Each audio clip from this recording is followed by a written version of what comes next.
Kathleen Sampson is in the middle of surgery to remove her left kidney and give it to a complete stranger out of the goodness of her heart.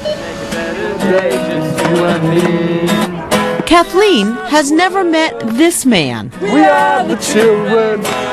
But they have something in common. Barry Mendez is also doing something most of us would never dream of, giving a kidney to someone he doesn't know. But Barry's inspiration is different from Kathleen's. It's a comic about Jesus. It's the Gospel of John in picture form. He's a member of a religious group where most of the members have given kidneys. His case and others like it raise a question. Is the need for organs so desperate that hospitals and doctors will take donors they shouldn't? Barry and his group, the Jesus Christians, travel the world in trailers preaching the gospel. We're just a bunch of Christians who just live together like the early Christians did. Out of the 28 Jesus Christians worldwide, 15 have given kidneys. In Australia, where the group was founded, the government for the state of Victoria is so suspicious of the Jesus Christians, they're banned from donating to strangers. Many European countries also ban or make it very difficult for so-called Good Samaritan donors. So the Jesus Christians come to the U.S. I beseech you, therefore, brethren, by the mercies of God, that you present your bodies a living sacrifice. Barry says the decision to give his kidney away was his, that his fellow Jesus Christians had nothing to do with it. I've done something to help someone, and that is the message of love, basically, that, from my understanding, what Jesus was trying to teach us. Now to a bizarre cult targeting young Australians. The Australian press refers to the Jesus Christians as the kidney cult, charging that leader David McKay coerces members into donating like he did in 2003. I consider it a privilege. I've been fighting and struggling to get in there at the end of the queue and get it over with, so I can feel that satisfaction that if I died afterwards, that at least somebody's going to live on with my kidney. McKay says the Jesus Christians are not a cult, and he's never coerced any of them into donating a kidney. How are you doing? Good. Dr. Robert Montgomery knows Barry is a member of the Jesus Christians. In fact, his hospital, Johns Hopkins, has taken kidneys from members of this group before. So we're going to divide the blood vessels right there. Any questions about any of that? After hearing about the risks, Barry signs the consent forms. I've read all the literature, went through the issues, and I'm fully aware. And it's just a risk. I think it's highly coercive that these people are forced to donate. Donna Lubke is fighting for stricter rules for screening organ donors.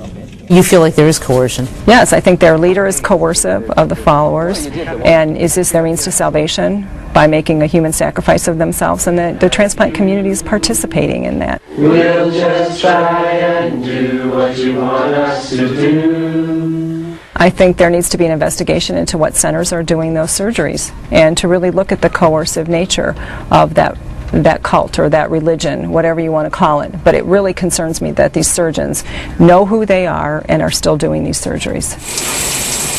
This doesn't worry Hopkins or the Mayo Clinic or other hospitals that have taken kidneys from Jesus Christians.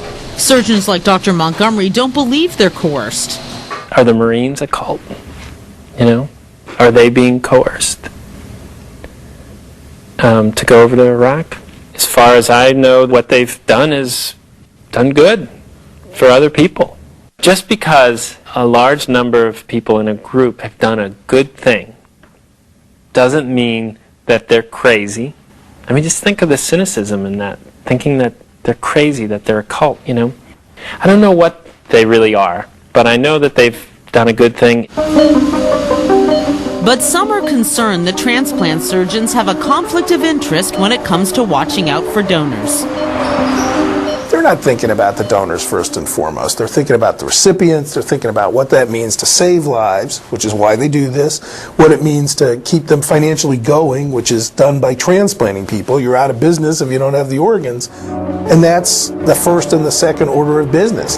Kind of down at third or fourth, donor advocacy, donor protection.